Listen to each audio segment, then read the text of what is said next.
On Christmas night in Boston, while the city glowed with lights, a young female police officer sat alone in a small diner, still in uniform, her hands trembling from cold and exhaustion after a long shift.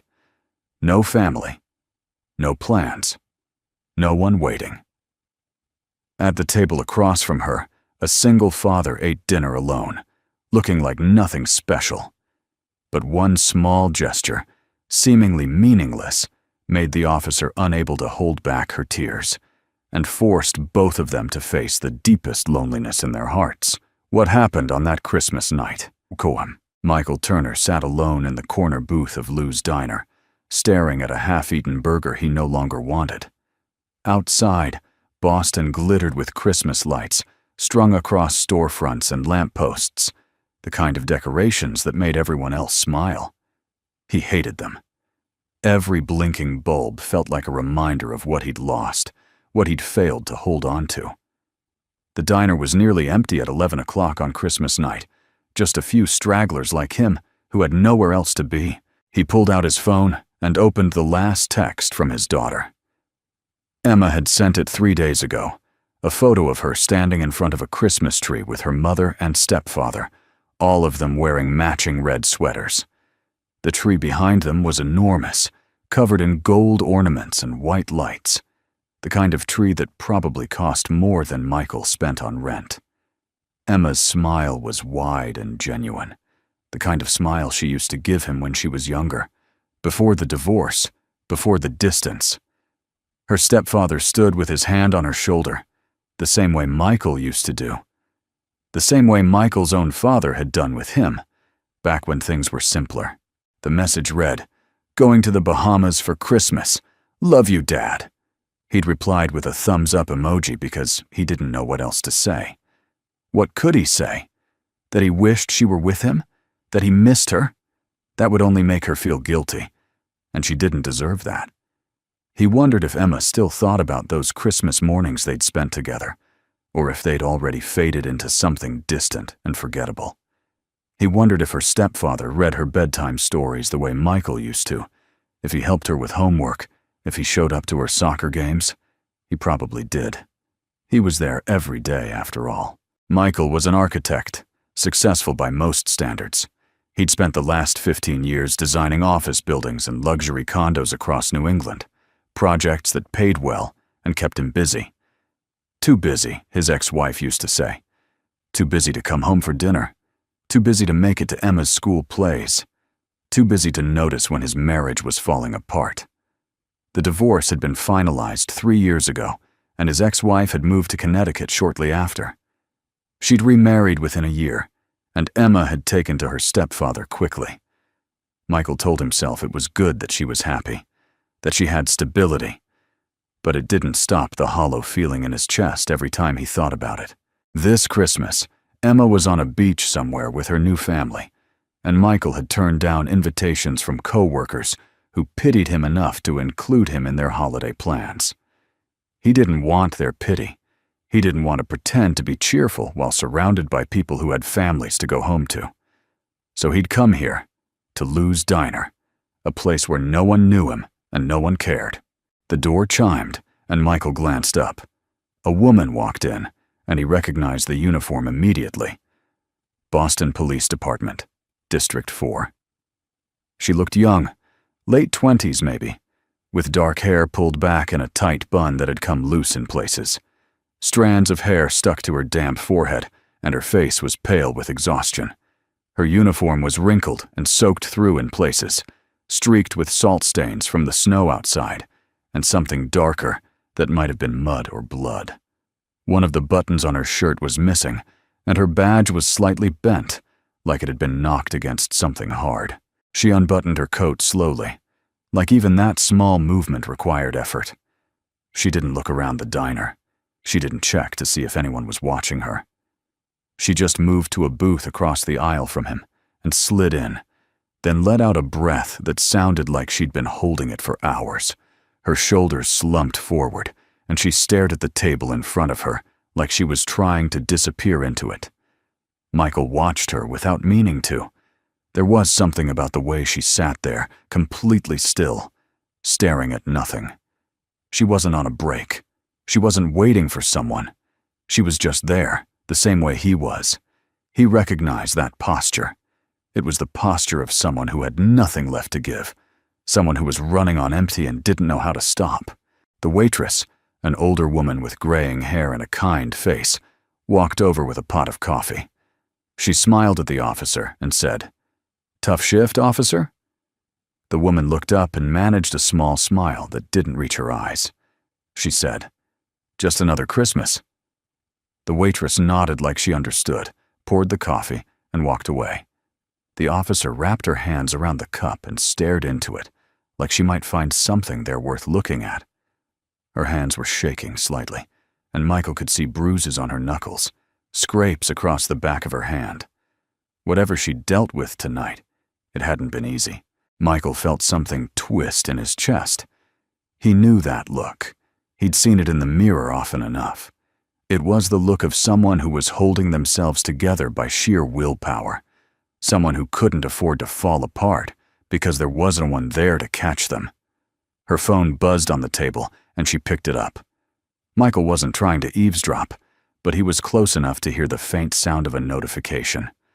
She read whatever was on the screen, and her expression didn't change. No smile, no warmth, just a blank acknowledgement. She typed something short, then set the phone down and turned it face down on the table. She took a sip of coffee, and for a moment, she closed her eyes like she was trying to block out the world. Michael didn't know her name. He didn't know what kind of shift she'd just finished, or why she was here alone on Christmas night. But he knew loneliness when he saw it, and he recognized it in her the same way he recognized it in himself. It wasn't the kind of loneliness that came from being physically alone. It was deeper than that. It was the kind that came from feeling invisible, from going through the motions of life while no one really saw you. He thought about Emma again, about the last time they'd spent Christmas together. She'd been 7, still young enough to believe in Santa Claus and magic. They'd stayed up late decorating the tree, and she'd insisted on putting the star on top herself, even though she could barely reach. Michael had lifted her up, and she'd placed it carefully, her face glowing with pride. Later, they'd made cookies together, and Emma had gotten flour everywhere, in her hair, on her face, all over the kitchen counter. She'd laughed so hard she'd almost fallen over, and Michael had thought that he'd always have moments like that there would always be time. But time had run out faster than he'd expected, and now she was growing up without him. Now she had a new family, a stepfather who probably didn't work late every night, who probably showed up when it mattered. Michael had told himself for 3 years that it was too late to fix things, that the damage was done. But sitting here in this empty diner, watching another person sit alone the way he had, he wondered if he'd been wrong. Michael set his phone down and looked at the officer again. She was still sitting there, holding her coffee, looking like she didn't know where else to go. He thought about leaving, about going back to his empty apartment and spending the rest of Christmas alone. But something stopped him. Maybe it was the memory of Emma. Maybe it was the realization that he'd spent the last 3 years avoiding connection because he was afraid of failing again. Or maybe it was just the simple fact that he couldn't stand to watch someone else sit alone the way he had. He thought about all the times he'd walked past people who looked lost or hurt, telling himself it wasn't his problem, that he had his own struggles to deal with. He thought about how easy it was to turn away, to pretend he didn't see. But tonight, on Christmas, in this quiet diner, he couldn't do it. He couldn't walk away from someone who looked the way he felt. Michael stood up, picked up his coffee, and walked over to her table. She looked up when he approached, her expression guarded, but not hostile. Up close, he could see the exhaustion in her face, the dark circles under her eyes, the faint bruises on her knuckles, the way her jaw was set like she was holding herself together by sheer force of will. Her eyes were a dark brown, and they held a wariness that told him she'd seen too much, dealt with too much, and wasn't sure she had anything left. Michael cleared his throat and said, "Excuse me. I know this might sound strange, but Would you mind if I joined you? I just don't think anyone should be alone on Christmas." She stared at him for a moment, and he could see her assessing him. Cop instincts, probably. Checking if he was a threat, if this was some kind of setup. Her eyes scanned his face, then dropped to his hands, looking for signs of danger. He stood there, feeling awkward, waiting for her to tell him to go away. He half expected her to, and he wouldn't have blamed her. Finally, she said, "Sure, why not?" Michael slid into the seat across from her and set his coffee down. He didn't know what to say now that he was here, and for a long moment, neither of them spoke. The diner was quiet except for the faint hum of the refrigerator behind the counter and the occasional scrape of a fork against a plate from one of the other tables. Outside, snow continued to fall, covering the streets in a thin white blanket.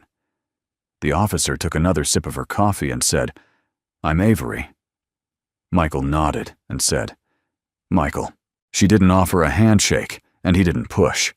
They sat there in silence, two strangers who had nothing in common except the fact that they were both sitting in a diner on Christmas night, neither of them with anywhere else to be.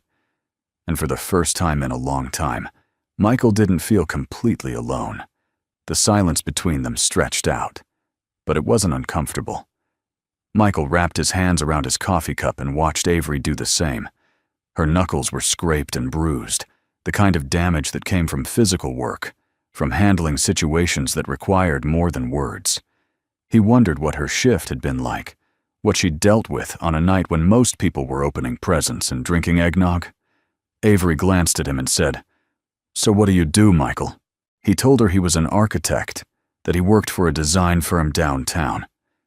She nodded like she was listening, but he could tell she wasn't really interested.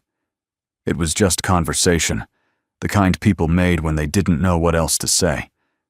He didn't blame her. He wasn't interested in talking about his job either. Michael took a sip of his coffee and added, "We just finished a project in the seaport, luxury condos, the kind of place where people pay millions for a view of the harbor." Avery looked at him with something that might have been curiosity. She said, "Must be nice, designing things that last." Michael shrugged and said, "I suppose. But most of the time, it just feels like pushing paper, making rich people richer." Avery almost smiled at that, and Michael felt something ease in his chest. She took another sip of coffee and said, "Must be busy this time of year." Michael shook his head and said, "Not really. Most people spend Christmas with family. I'm not most people." Avery looked at him then, really looked at him, and he saw something shift in her expression. Recognition, maybe, or understanding. She said, "Yeah, me neither." The waitress came by and refilled their cups without asking. Michael thanked her, and she smiled before walking away. He looked down at his coffee and said, "I have a daughter. Emma. She's 10. She's in the Bahamas right now with her mom and stepdad." Avery didn't say anything right away, and Michael wondered if he'd said too much. But then she said, "At least you have someone to miss. I don't even have that." Her voice was flat when she said it, like she was stating a fact rather than admitting something painful. Michael looked up and saw that she was staring at her coffee again, her face carefully neutral. He wanted to ask her about it, but he didn't. Pushing too hard felt wrong, like it would break whatever fragile connection they'd managed to build. Instead, he said, "Rough night?" Avery shrugged and said, "Part of the job. Domestic violence call, car accident on the interstate, and a kid, maybe 5 years old, left at a gas station by his parents. They just drove off and left him there." Michael felt his chest tighten. He said, "They found him?" Avery nodded and said, "Yeah, we found him. He was sitting on the curb, crying, holding a stuffed dinosaur. Kept asking when his mom was coming back." Michael didn't know what to say to that. Avery kept talking, her voice steady but strained. She said, "We called child services. They took him. But I keep thinking about that kid, about what kind of people just leave their child at a gas station on Christmas. Michael said, "You did what you could." Avery looked at him, and he saw the weight of everything she carried in her eyes. She said, "Yeah. But it never feels like enough." They fell back into silence. Michael noticed the way she kept her shoulders tight, the way she held herself like she was ready to leave at any moment. She was guarded, and he understood that. He was the same way. Letting people in meant risking failure, and he'd already failed enough for one lifetime. After a while, Avery reached for her wallet to pay for the coffee. She opened it, and a photograph slipped out, landing face up on the table between them. Michael glanced at it before he could stop himself. It was an old picture, faded and creased at the edges, the kind of photo that had been carried and looked at too many times. A little girl, maybe 7 or 8 years old, stood next to a man in a police uniform. The man was tall, with broad shoulders and a strong jaw. He had his hand on the girl's shoulder, and both of them were smiling. Avery grabbed the photo quickly, but Michael had already seen it. He said, "Your dad?" She looked at him, and for a moment, he thought she might not answer.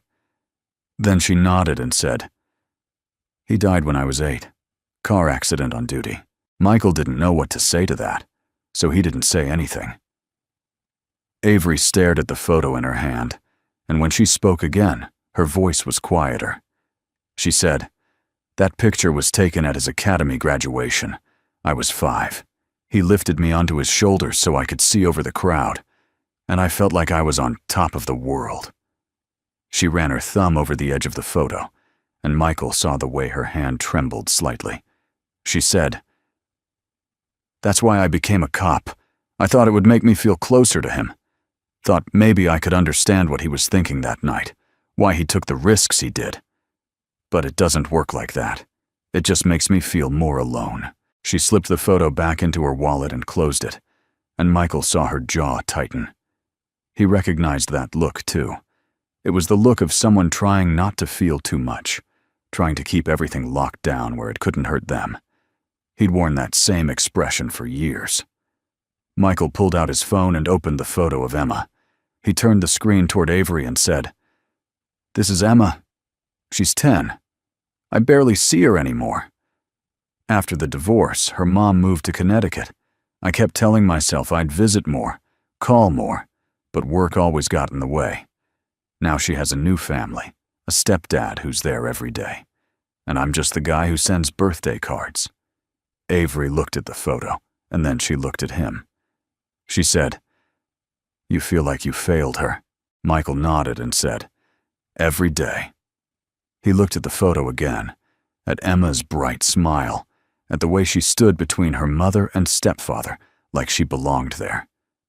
He said, "There was this one Christmas when she was 7.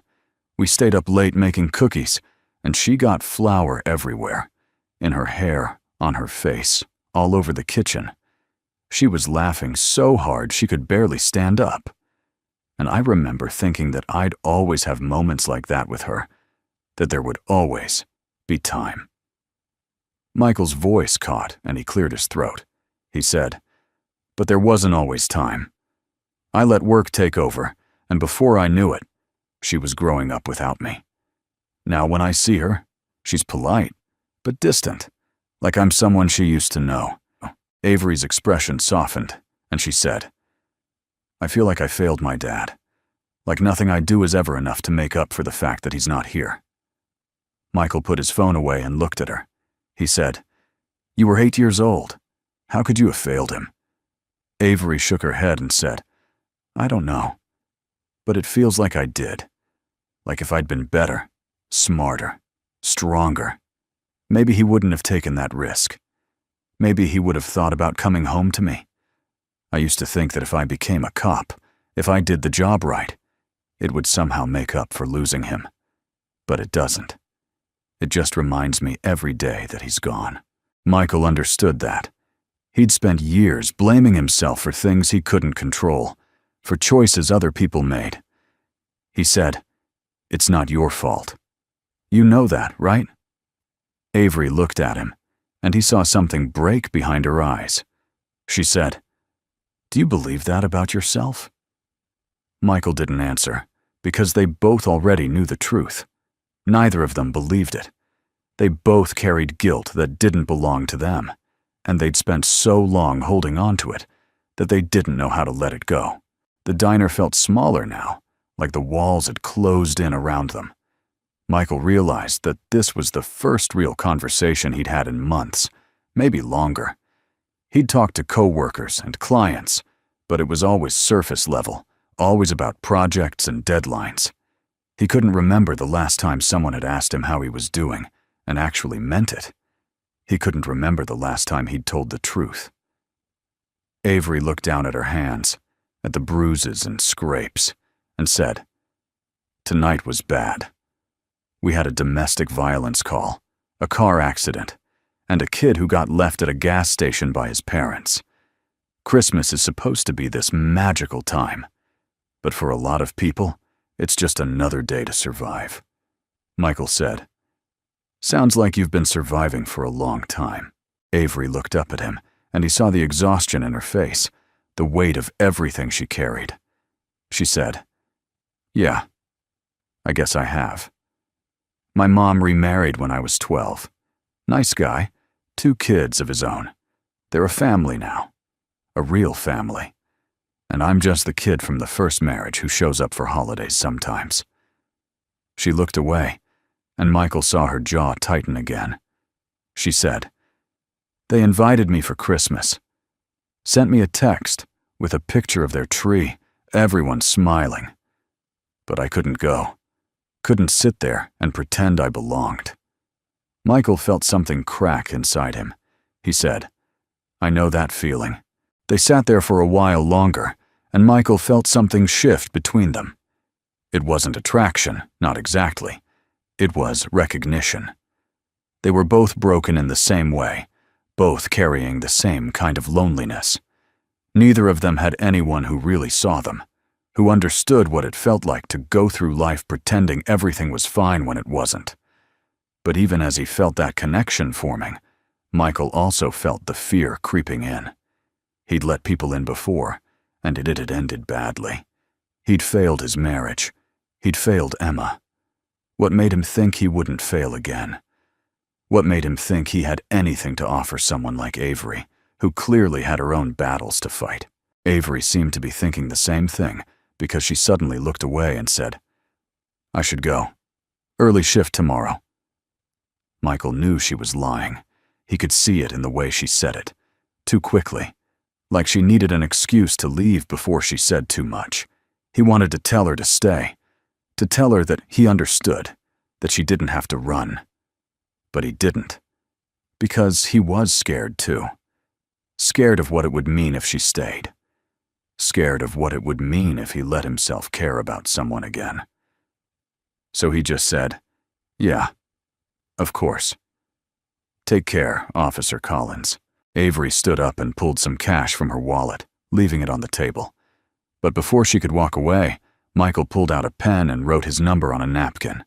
He slid it across the table and said, "In case you ever need someone to talk to, or just someone to sit with." Avery looked at the napkin, then at him. For a moment, he thought she might leave it there. But then she picked it up, folded it carefully, and put it in her pocket.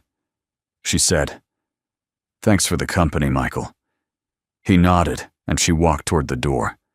Michael watched her go, and something inside him screamed at him to stop her, to say something, to do something. But he didn't. He just sat there, alone again, staring at the empty seat across from him. The door chimed as Avery left, and the cold air rushed in for a moment before it closed again. Michael looked down at his coffee, now cold, and realized how stupid he'd been. He'd spent years pushing people away, telling himself he was protecting them from his failures. But the truth was, he was just protecting himself. And now here he was, alone in a diner on Christmas night, watching another person walk away. He thought about Emma, about the way she used to look at him when she was little, like he was the most important person in the world. He'd lost that. He'd let it slip away because he was too busy, too focused on work, too scared to admit that he didn't know how to be a good father. And now he was doing the same thing again, letting Avery walk out that door because he was too scared to try. Michael stood up and left money on the table. He grabbed his coat and headed for the door, but before he could reach it, his phone buzzed. He pulled it out and saw a text from a colleague, something about a project deadline. He ignored it and pushed through the door, stepping out into the cold. Snow was falling harder now, covering the sidewalk in a thin white layer. Michael looked around, but Avery was already gone. He saw her car parked a few spaces down, and she was standing next to it, keys in hand, staring at the diner. She hadn't left yet. She was just standing there, like she couldn't decide whether to go or stay. Michael took a step toward her, but before he could say anything, her phone rang. Avery answered it, and even from a distance, Michael could hear the urgency in her voice. She said something he couldn't make out, then hung up and looked at the phone in her hand, like it had just delivered bad news. She got into her car, started the engine, and pulled out of the parking lot. Michael stood there, watching her taillights disappear into the snow, and felt the weight of the moment settle over him. He'd let her go. Again. Just like he'd let everything else slip away.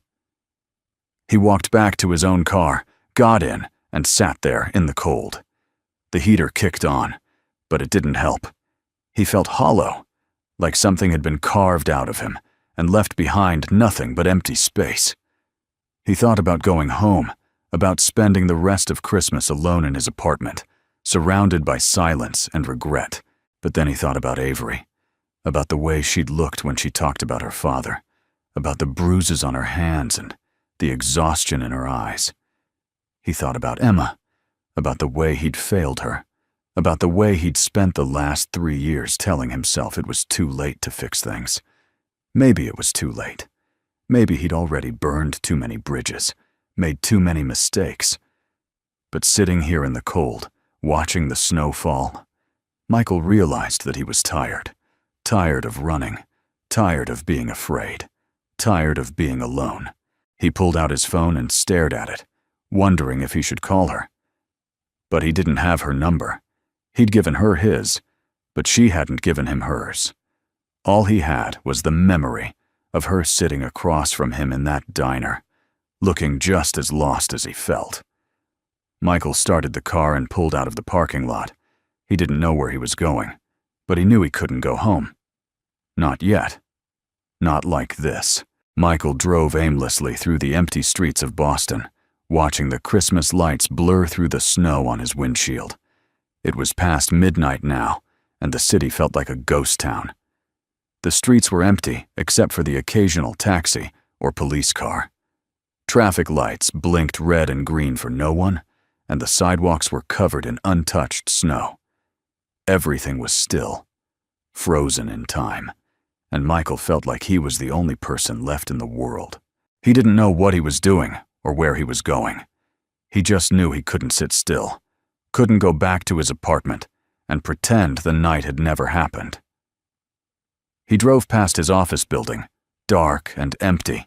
He drove past the park where he used to take Emma when she was little, the swings covered in snow.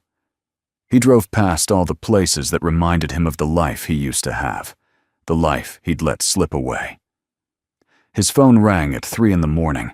Michael was parked near the waterfront, staring at the dark water and thinking about nothing and everything at once. He looked at the screen and saw an unknown number. He almost didn't answer, but something made him pick up. The voice on the other end was Avery's, and it sounded different from how it had in the diner. Smaller. Shakier. She said, "Michael, I'm sorry to call. I asked the waitress at Lou's for your number. She remembered you. I just didn't know who else to call." Michael sat up straighter and said, "What's wrong? Where are you?" Avery said, "I'm at the station, District 4. I had to take an emergency shift and it was bad. Really bad.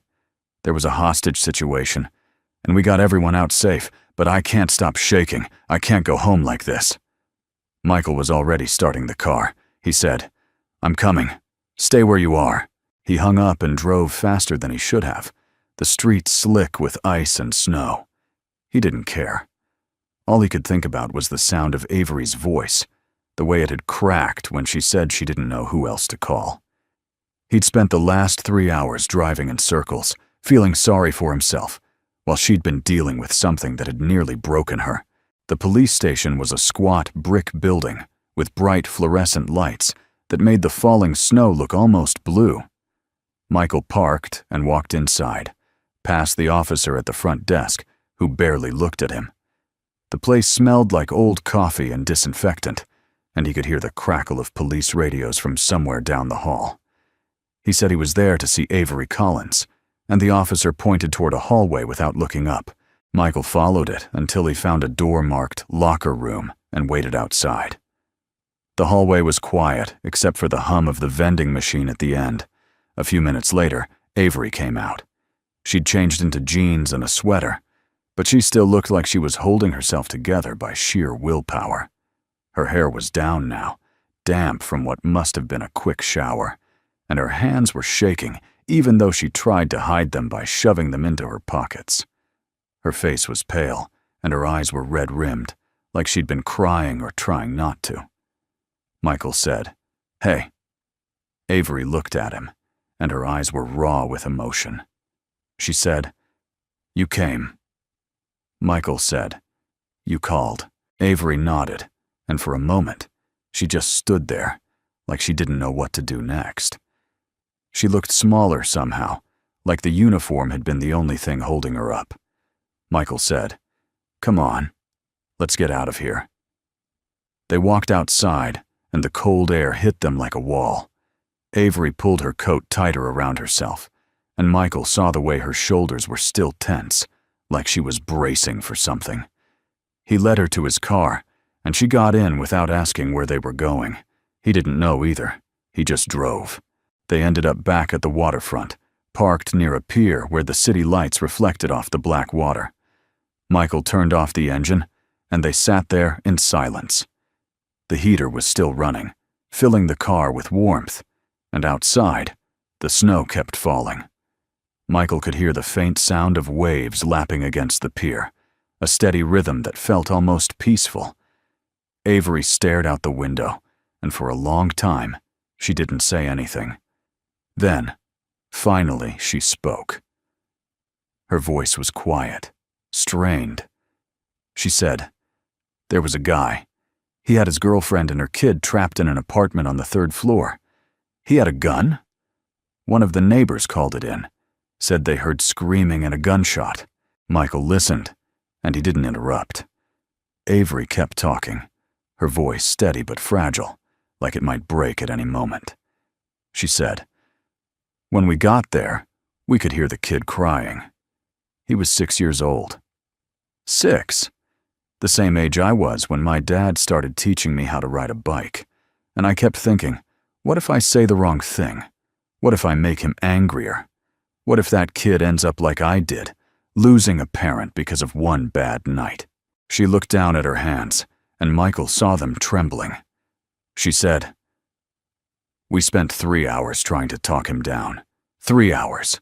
I was the one on the phone with him, trying to convince him to let them go, to put the gun down. He kept saying he had nothing left to lose, that everyone had given up on him. And I just kept talking, kept telling him that it didn't have to end like this." Avery's voice cracked, and she took a shaky breath. She said, "When he finally opened the door and walked out. When I saw that kid run to his mother, everyone was celebrating. My sergeant clapped me on the back, said I did good, but I couldn't move. I just stood there in the hallway, and I couldn't stop shaking, because all I could think about was how close it was, how many things could have gone wrong." Michael said, "But they didn't. You did your job, and everyone's safe." Avery turned to look at him, and her expression was raw, vulnerable in a way he hadn't seen before. She said, "I don't know why I called you. I barely know you. I have colleagues, people I've worked with for years. But I couldn't call them. They would have told me I did great, that I should be proud. And I can't hear that right now. I can't pretend this doesn't affect me. Michael said, maybe that's why. Sometimes it's easier to be weak in front of a stranger. Avery shook her head and said, I'm not supposed to be weak. I'm supposed to protect people. I'm supposed to be strong enough to handle this. Michael said, you're human first, officer second. And being human means you're allowed to break sometimes. Avery looked away, and he saw her jaw tighten, saw her fighting against the tears that threatened to fall. She said, I can't afford to break. If I break, then what? Who am I if I'm not strong enough to handle this? My dad never broke. He went out every night and did his job, and he never complained, never showed weakness. Michael thought about that, about all the years he'd spent trying to be strong, trying to be perfect, trying to prove that he could handle everything on his own. He said, when Emma was little, I thought being a good dad meant never showing weakness, never admitting I was scared or didn't know what to do. I thought I had to be perfect, that if I showed any cracks, I'd lose her respect. But all that did was push her away. He looked at Avery, and she was listening now, really listening. He said, I learned too late that sometimes the most important thing isn't fixing everything, it's just staying. Being there when someone needs you, even if you don't have all the answers. Emma didn't need a perfect father. She just needed one who showed up. Avery's eyes filled with tears, and she didn't try to stop them this time. They rolled down her cheeks, and she wiped them away with the back of her hand. She said, I don't know how to do that. I don't know how to let people in. Every time I try, I just end up feeling more alone. Michael said, neither do I. But maybe we can figure it out together. Avery let out a shaky breath, and then she leaned her head against his shoulder. Michael didn't move. He just sat there, letting her be weak, letting himself be the person who stayed. Her hair smelled like rain and something floral, probably shampoo from the station. He could feel her shoulders shaking slightly as she cried, and he realized that this was what it meant to be there for someone. Not fixing their problems, not offering solutions, just being present. And for the first time in years, he felt like he was doing something right. They stayed like that for a long time, watching the snow fall and the city wake up around them. The sky started to lighten, turning from black to deep blue to soft gray. Gradually, the darkness gave way to streaks of orange and pink that spread across the horizon, reflecting off the water in shimmering bands of color. Seagulls began to call to each other, their cries breaking the silence. The sound of waves against the pier continued its steady rhythm, and Michael felt something like peace settle over him. Michael glanced at the clock on the dashboard and realized it was almost 6 a.m. Christmas was over, and a new day was beginning. The world was waking up, and for the first time in a long time, he was glad to be part of it. Avery sat up and wiped her eyes. She looked embarrassed now, like she'd shown too much. She said, "Thank you for staying." Michael said, "Thank you for calling." Avery managed a small smile, and it was the first real one he'd seen from her. She said, "I'm starving. You want to get coffee?" Michael smiled back and said, "Yeah, I know a place." They drove back to Lou's Diner, and the parking lot was slowly filling with early morning customers. Inside, the same waitress from the night before was working the morning shift. She smiled when she saw them and said, "Back already? You two must really love my coffee." Michael and Avery sat in the same booth where they'd met, and the waitress brought them 2 cups without asking. Avery wrapped her hands around hers, and the steam rose up between them, curling in the air. The diner was warmer now, filled with the smell of bacon and fresh coffee, and Michael felt the tension in his chest begin to ease. Michael said, "You know what I realized last night?" Avery said, "What?" Michael said, "I've been alone for so long, I forgot what it feels like to be seen." Avery looked at him, and her expression softened. She said, "Me too." They sat there in the quiet diner, drinking coffee and watching the sun come up through the window. The Christmas lights outside were still on, but they looked different now in the growing daylight. They didn't seem harsh or mocking anymore. They just looked like lights, nothing more, nothing less.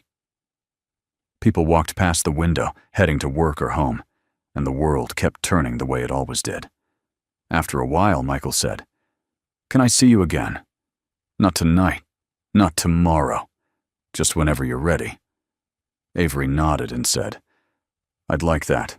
Michael felt something loosen in his chest, something that had been tight for years. He didn't know what would happen next. He didn't know if this would work, if they could build something real out of one night and 2 cups of coffee. But for the first time in a long time, he wanted to try. He wanted to believe that it wasn't too late, that he could still connect with someone, that he could still be the person who stayed. They finished their coffee, and the waitress came by with the check. Michael reached for it, but Avery grabbed it first. She said, "My turn." Michael didn't argue. They walked out together, and the snow had stopped falling. The sky was clear and bright, the kind of winter morning that felt clean and new. The sun was fully up now, casting long shadows across the snow-covered street. Everything looked sharper, more defined, like the world had been washed clean overnight. Michael looked at Avery, and she looked back at him, and neither of them said anything. They didn't need to. There was an understanding between them now, something that didn't require words. They'd both been lost, both been alone, and somehow, in the middle of Christmas night, they'd found each other. Avery got into her car, and Michael got into his. But before she drove away, she rolled down her window and said, "Merry Christmas, Michael." Michael smiled and said, "Merry Christmas, Avery." She drove off, and Michael sat there for a moment, watching her go. But this time, it didn't feel like an ending. It felt like the beginning of something he didn't have a name for yet. Something fragile and uncertain, but real. Something worth protecting. He started his car and headed home, and for the first time in years, he didn't feel lost. He didn't feel alone. He just felt like himself, and that was enough. The streets were busier now, people starting their day, and Michael realized he was part of that world again. He wasn't separate from it anymore, wasn't watching from the outside. He was in it, connected, present. And for the first time in 3 years, he felt like maybe, just maybe, it wasn't too late to start over.